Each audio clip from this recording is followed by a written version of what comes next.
Saya hanya akan memberikan intisari-intisari daripada Isra wal Mi'raj.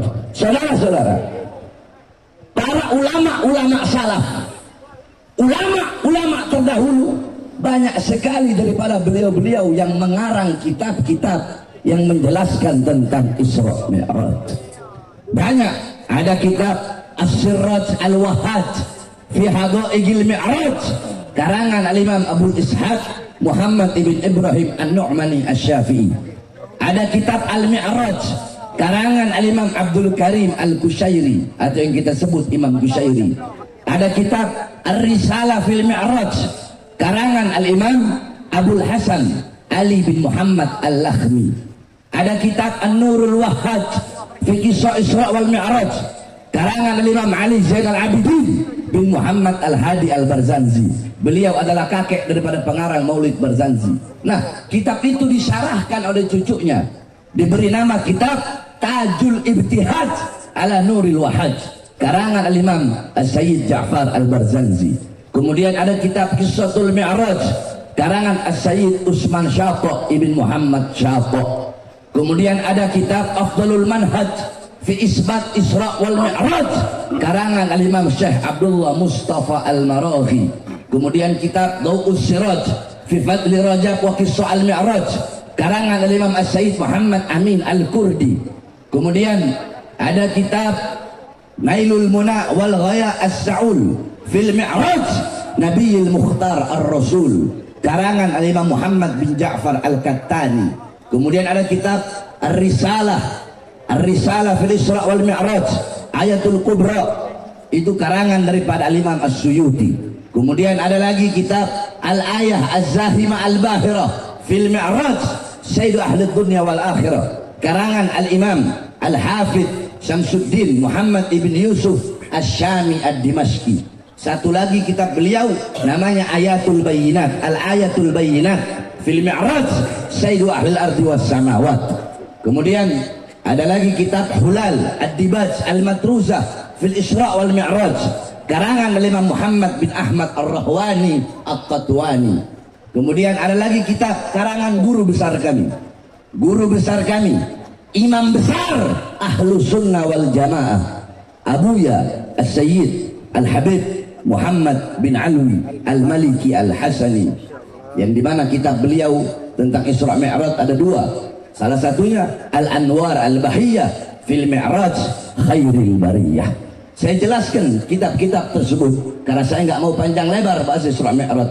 Engkau pelajari kitab-kitab yang saya sebutkan, maka engkau akan mendapatkan pemahaman, intifa, manfaat, faedah, hikmah yang sebenarnya tentang Isra wal Mi'raj. Karena itu kitab-kitab ulama-ulama terdahulu dalam satu kaidah dikatakan, man arada taqadduma fa'alaihi bikutubil mutaqaddimin, faman arada ta'akhura fa'alaihi bikutubil mutaakhirin. Siapa yang ingin sukses, ingin maju, ingin terdepan, ingin luas pemikirannya dalam masalah ilmu agama atau ilmu akhirat atau ilmu dunia, hendaklah berpegang teguh kepada kitab-kitab ulama-ulama terdahulu. Karena saya setiap mengatakan sesuatu pasti ada maroji.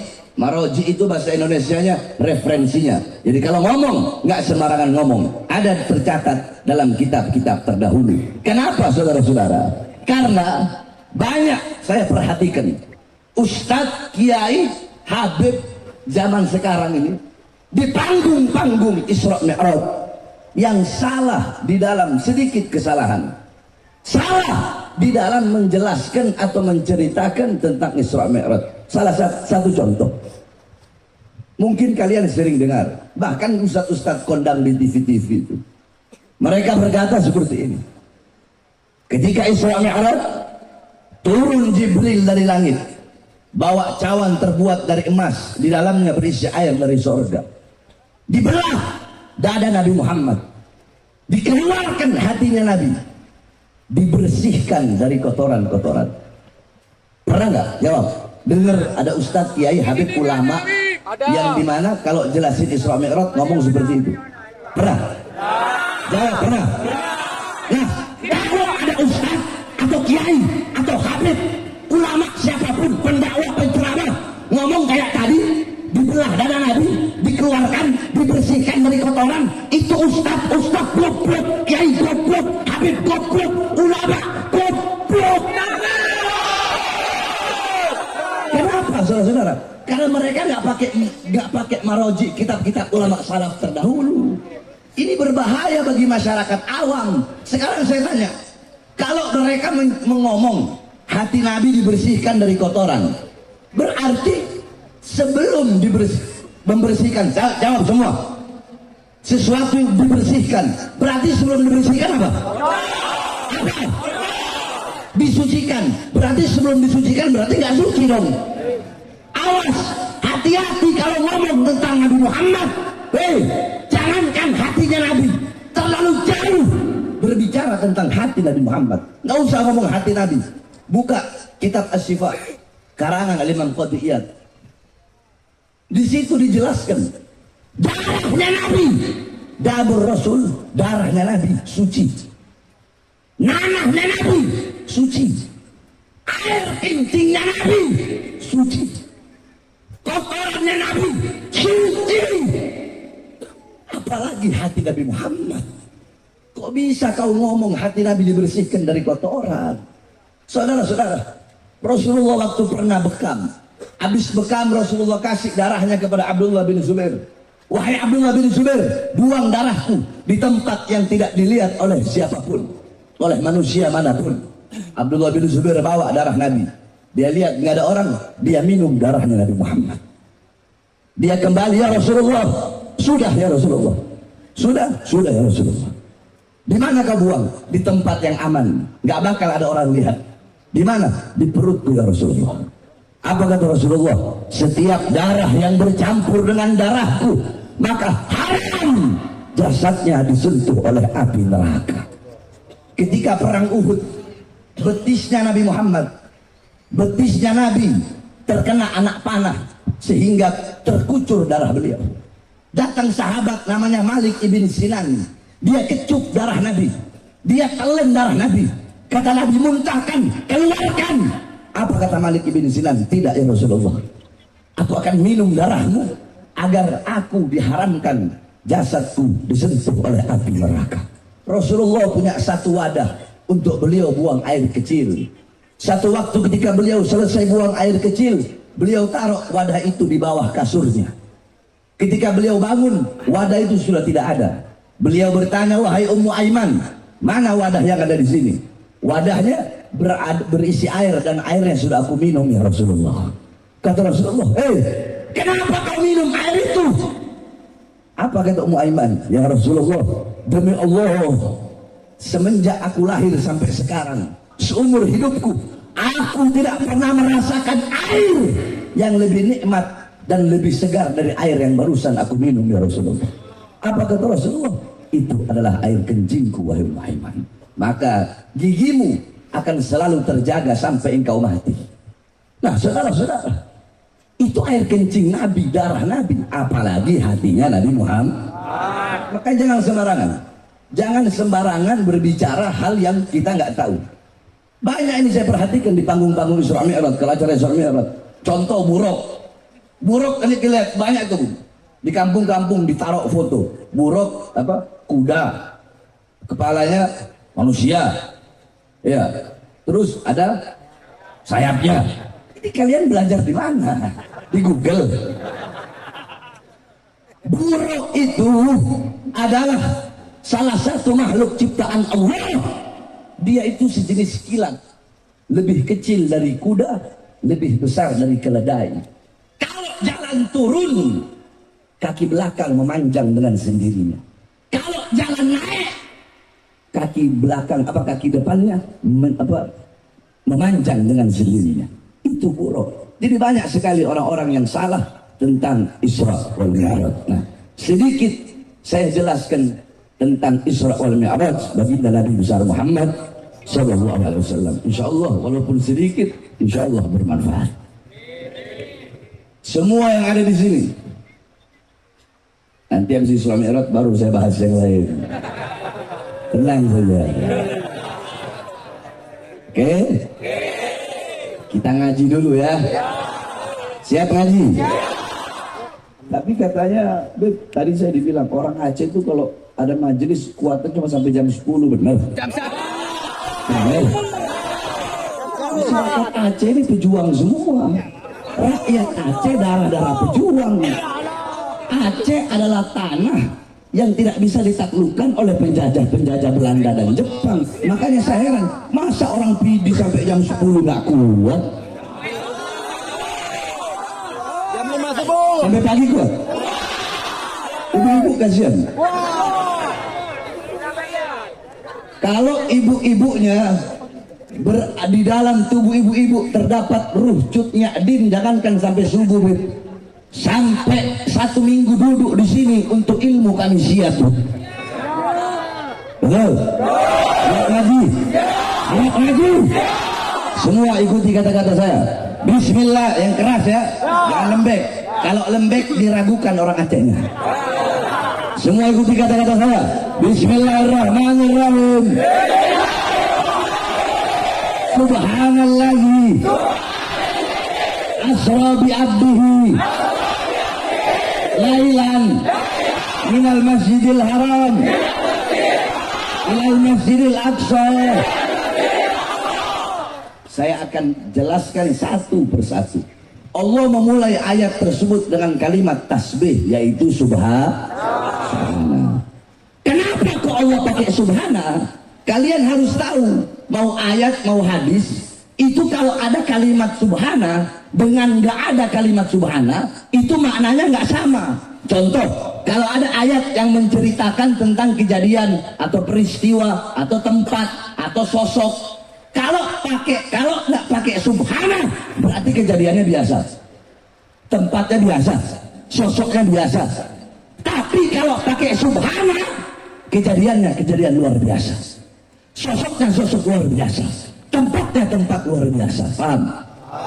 Jadi kalau pakai subhana itu lebih luar biasa daripada nggak pakai subhana, lebih mulia, lebih utama, lebih agung daripada nggak pakai subhana. Paham? Subhana maknanya apa, Beb? Subhana, satu, ikuti saya. Subhana bermakna tanzih, yakni tanzihullah min kulli su'in. Subhana bermakna bara'ah, yakni bara'ah lillah min kulli su'in wa naqsin wa syarrin wa kaza wa kaza.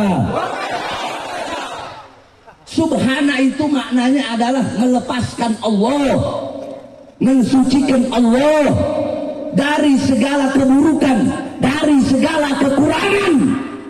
Makanya Allah pakai subhana. Kenapa? Karena Isra Mi'raj kejadian nggak masuk akal.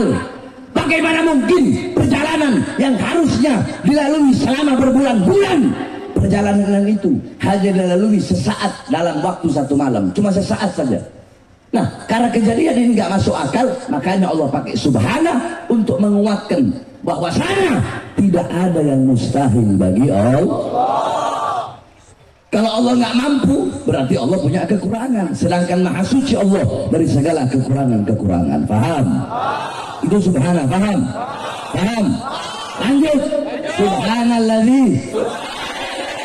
Apa? Baca. Sama-sama. Coba. 1, 2, 3.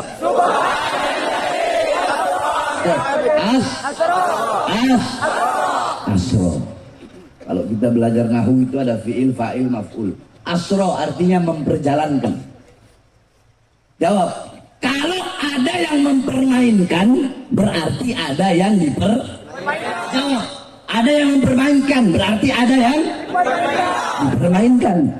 Ada yang mempertontonkan, berarti ada yang Kalau ada yang memperjalankan, berarti ada yang Nah, di sini yang memperjalankan siapa? Allah. Kurang keras siapa? Allah. Yang diperjalankan Rasulullah, betul? Yang diperjalankan siapa? Yang diperjalankan siapa?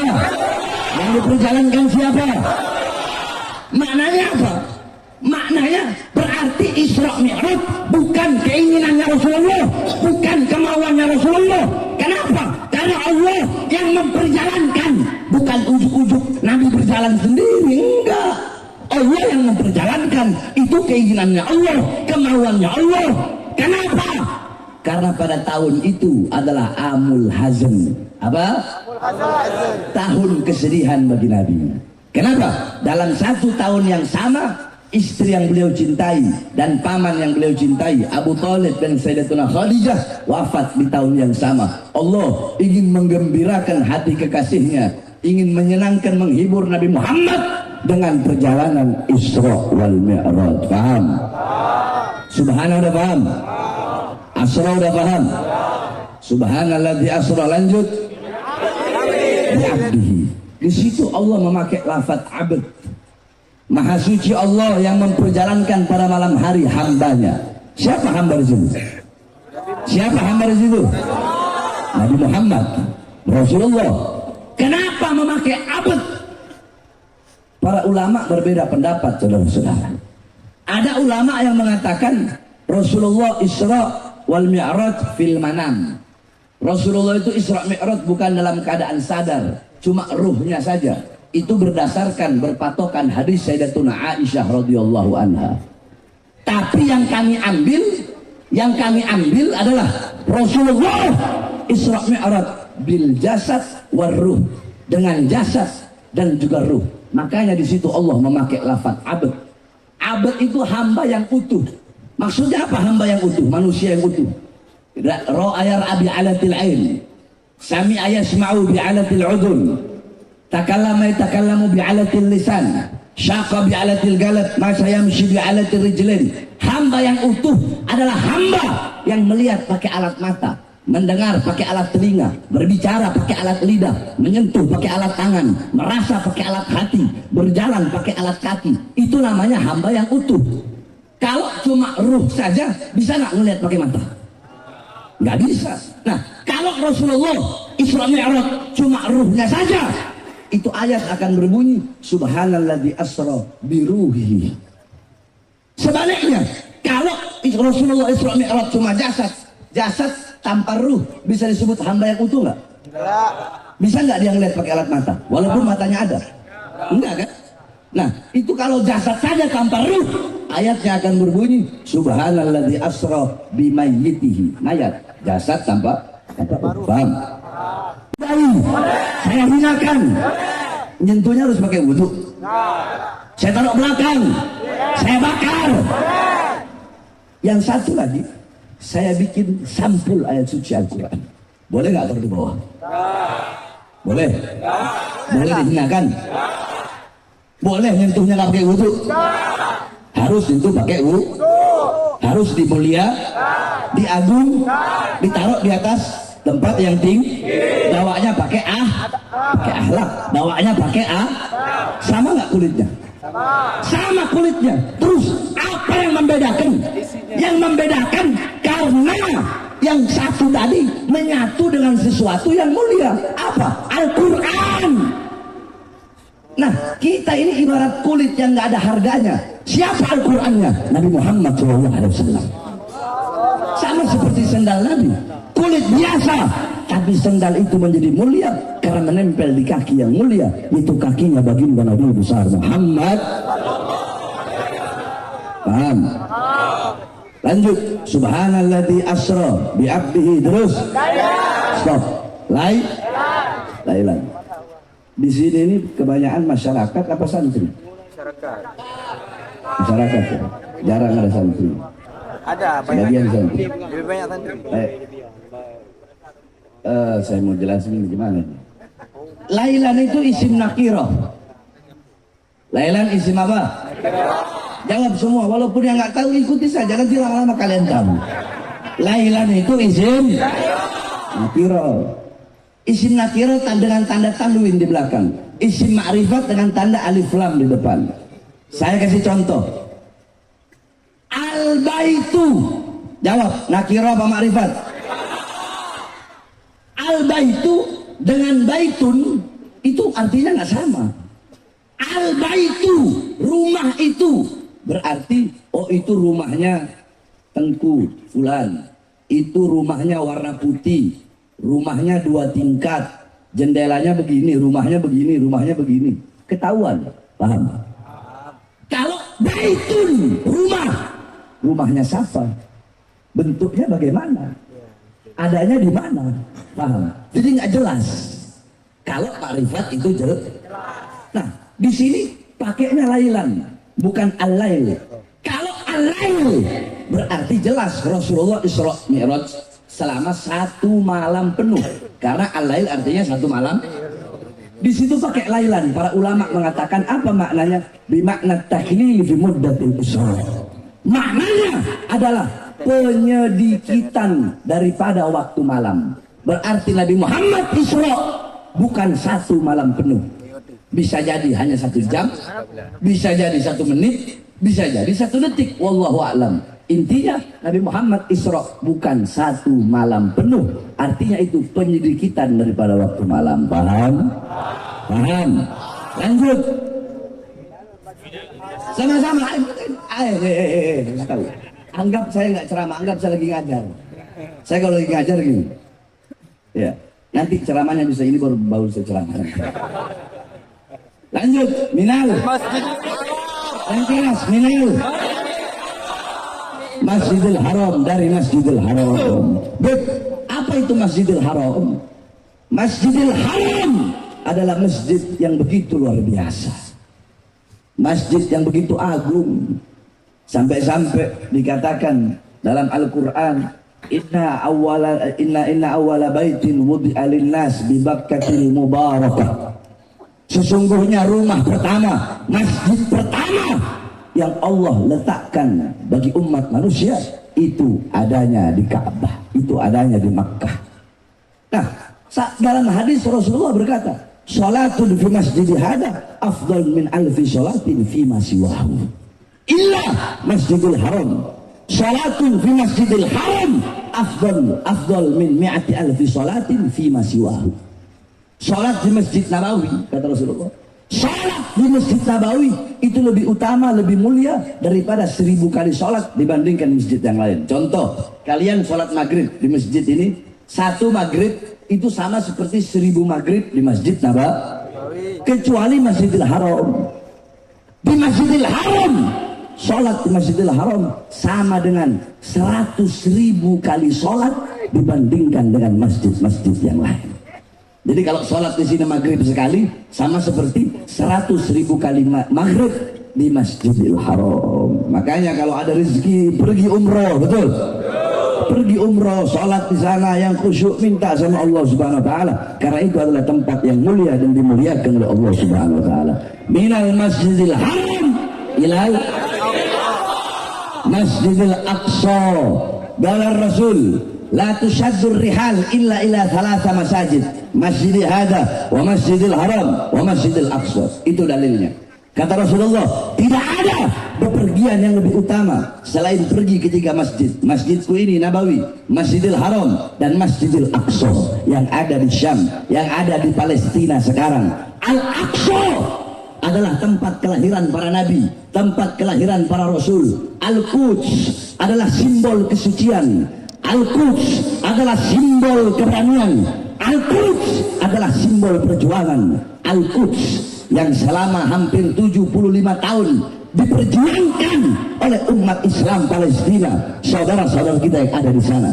75 tahun mereka memperjuangkan Al-Quds agar ada suara azan di Masjid Al-Aqsa, agar ada orang-orang yang sujud, karena Al-Aqsa sekarang dikuasai oleh Zionis Israel laknatullah dan para negara-negara pendukungnya. Oleh karenanya saudara-saudara, kita sebagai orang mukmin, kalau kita merasa biasa-biasa saja dengan penindasan yang dialami oleh saudara-saudara kita di Palestina, tidak pantas kita disebut umat Islam, nggak pantas kita disebut orang yang beriman. Sebagaimana dalam hadis, masalul mu'min fi tawaddihim wa ta'atufihim wa tarahumihim masalul jasad idza ishtaka minha udhun tada'a sa'irul jasad bis-sahari wal humma. Perumpamaan orang mukmin bagaikan satu jasad, satu tubuh. Kalau ada sebagian anggota tubuh yang merasa sakit, maka seluruh anggota tubuhnya merasakan sakit. Saudara-saudara, air mata rakyat dan masyarakat Palestina itu adalah air mata kita. Kalau kita memang punya iman kepada Allah Subhanahu wa taala. Air mata mereka, air mata kita. Darah mereka, darah kita. Mereka yang kehilangan anak istrinya sama seperti kita kehilangan anak istri kita. Mereka yang anak-anak yatim kehilangan orang tuanya sama seperti anak-anak kita kehilangan kita, anak-anak kita yatim. Mereka yang kehilangan harta bendanya sama seperti kita kehilangan harta benda kita. Penderitaan mereka, penderitaan kita harus kita rasakan. Saudara-saudara, kalian bayangkan 75 tahun mereka dijajah. Tapi kemarin saudara-saudara, ketika Hamas menyerang Israel yang menyebabkan ratusan tentara Israel meninggal, dunia barat, Amerika, Inggris, Jerman, Prancis langsung menuduh Hamas sebagai teroris. Hei negara-negara barat, hei Amerika, hei Israel, Prancis, Jerman, Inggris, dan kalian para sekutu-sekutu Amerika dan Israel, kalian berkata pejuang-pejuang Islam adalah teroris. Saudara-saudara, teroris itu artinya menebarkan teror. Saudara-saudara, Amerika menyerang Irak, menyerang Afghanistan, ribuan umat Islam yang mati, perempuan diperkosa, anak-anak dibunuh. Kenapa Amerika tidak dibilang teroris? Betul. Myanmar, pemerintah Myanmar, mereka genosida, mereka habiskan itu umat Islam di Rohingya. Mereka makan hidup-hidup. Kenapa Myanmar tidak dikatakan teroris? Di India jilbab dilarang, banyak umat Islam dibunuh oleh orang-orang Hindu. Kalau di Myanmar orang-orang Buddha. Kenapa India tidak dibilang teroris? Cina, pemerintah Cina, militer Cina, mereka bantai umat Islam yang ada di Uighur. Kenapa Cina tidak dibilang teroris? Satu jawabannya, karena mereka bukan Islam. Islam hanya diidentikan, teroris hanya diidentikan dengan Islam. Jadi kalau mau bilang teroris, Amerika bilang teroris, betul. Myanmar bilang teroris, betul. Israel bilang teroris, betul. Makanya saya tanya, masyarakat Aceh siap berjuang bersama rakyat Palestina? Siap berjuang bersama rakyat Palestina. Makanya pemerintah Indonesia wajib untuk memutuskan hubungan bilateral, hubungan apapun dengan Israel, Amerika, dan negara-negara pendukungnya. Betul? Betul? Betul? Sebagaimana yang saya sampaikan, bahwasanya demi Allah, selama azan belum berkumandang di Masjid Al-Aqsa, selama sujud masih dilarang di Masjid Al-Aqsa, maka selama itu juga tidak boleh bendera Amerika, bendera Israel berkibar di tanah Indonesia. Saudara-saudara, Allahu Akbar, Allahu Akbar. Makanya kenapa kemarin di tempat saya itu di Sulawesi Utara, di Minahasa, kami perang dengan Ormas Manguni Makassiau, karena mereka menyerang lebih dulu ketika melakukan aksi bela Palestina. Dengar kabarnya kan? Nah, dari kami hanya satu masuk rumah sakit, dari mereka satu yang mati. Yang mati itu ketua adatnya, saudara-saudara. Nah, hadirin sekalian yang dimuliakan oleh Allah Subhanahu wa taala, intisari Isra Mi'raj, Nabi Muhammad mendapatkan perintah Saya tanya, ketika Allah memerintahkan perintah-perintah yang lain, cukup melalui Al-Qur'an? Allah perintahkan zakat melalui apa? Haji melalui apa? Sedekah melalui apa? Tapi ketika Allah perintahkan salat, tidak cukup melalui Quran. Allah undang langsung Nabi Muhammad untuk menerima perintah itu, karena begitu penting, utama, dan mulianya itu salat. Makanya jaga kau punya salat, perhatikan kau punya salat, sempurnakan kau punya salat. As-salatu ra'sul ibadah wa mukhul ibadah wa imamul ibadah. Salat itu adalah kepalanya ibadah, otaknya ibadah, pemimpinnya ibadah. Ibadah-ibadah kalian yang lain itu mengikuti salat. Kalau salat kalian baik, salat kalian bagus, salat kalian sempurna, maka bagus, sempurna dan baik seluruh amal ibadah kalian. Tapi kalau sholat kalian rusak, sholat kalian hancur, sholat kalian berantakan, maka hancur, rusak dan berantakan juga seluruh amal-amal ibadah kalian. Beb, saya nggak bisa sholat awal waktu, nggak bisa sholat awal waktu, sholat tengah waktu. Beb, saya nggak bisa sholat tengah waktu, nggak bisa sholat akhir waktu. Yang penting jangan tinggalkan. Beb, saya nggak bisa sholat jamaah, sholat sendiri. Yang penting jangan tinggalkan. Beb, saya nggak bisa sholat di masjid, sholat di rumah. Yang penting jangan tinggalkan. Jangan pernah tinggalkan sholat. Ada satu cerita, saudara-saudara. Seekor sapi membanggakan dirinya. Ini sapi bilang, kambing, kata sapi. Kambing, duduk.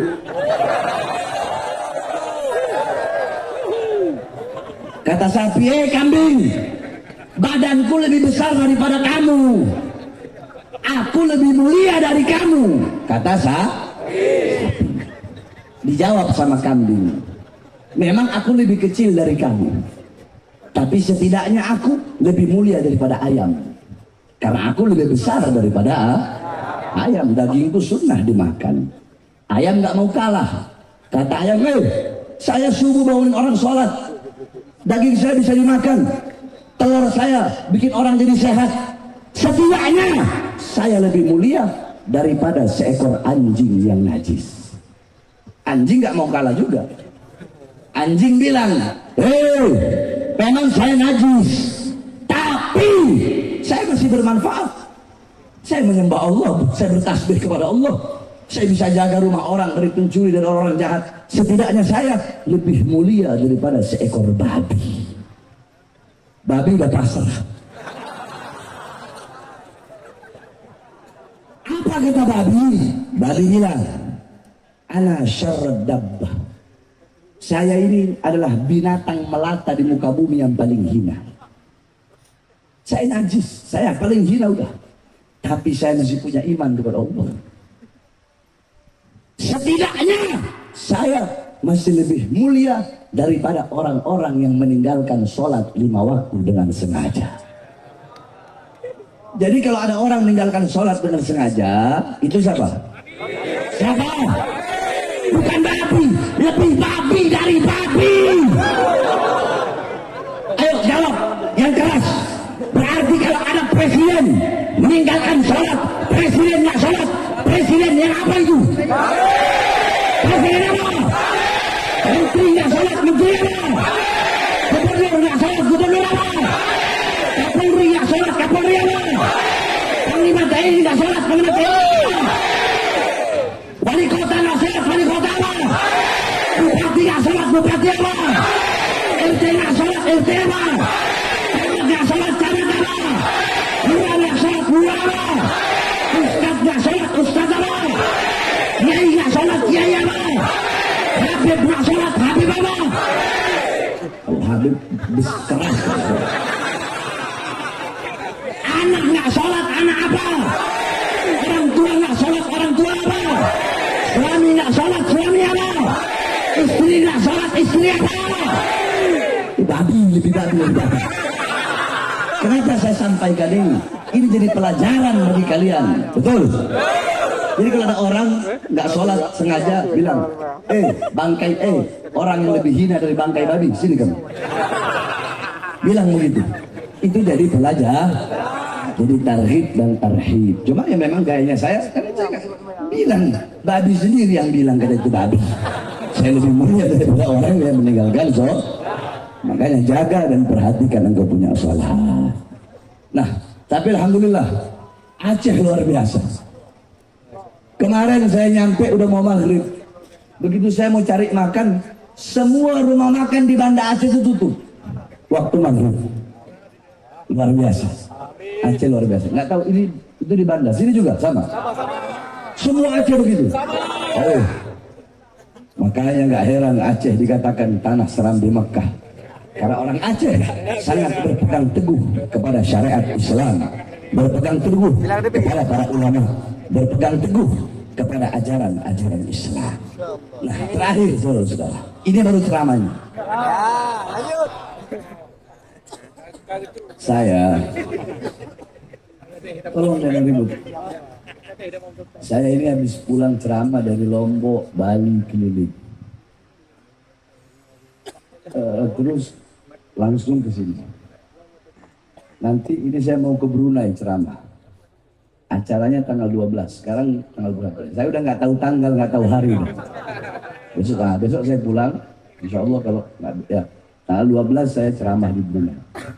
Saya ini punya penyakit jantung, kardiomyopati, jadi nggak boleh terlalu capek. Saya udah fisik saya nggak kayak dulu sekarang. Nggak kayak dulu. Tapi kalau mau fight, ayo boleh dia. Saudara-saudara,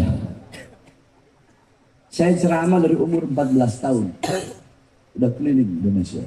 Coba hitung. Umur saya sekarang 38. Kurang 14 berapa? Berapa? Hah? 38 kurang 14. 24 tahun. Walaupun saya masih muda, hitungannya masih muda. 24 tahun saya keliling Indonesia cerah. Makanya fisik saya udah gak kayak dulu. Ini yang bikin saya semangat sebenarnya lamno. Kenapa? Saya mau cari mata biru. Jauh dari sini. Jauh. Berapa jam? Oh sini ada mata biru. Habis ini kita jalan-jalan. Tapi ada yang hadir mata biru sini. Mau jadi istri yang keempat. Biar di PD ada Bahar bin Smith. Betul. Biar di PD nanti ada saya punya anak lahir di PD. Iya, saya nanti datang ya 3 bulan sekali lah ngeliatin. Saya didik dia. Biar besar ada yang lawan kezaliman di Aceh, betul. Iya, makanya carikan saya alhamdulillah mata biru. Amin. Awas ini ceramah dan sampai istri saya dengar. Istri saya dengar, besok kalian lihat berita telah meninggal dunia Habib Bahar bin Smith, dibunuh oleh istrinya sendiri. Paham? Jadi tadi kita ini baru ceramah.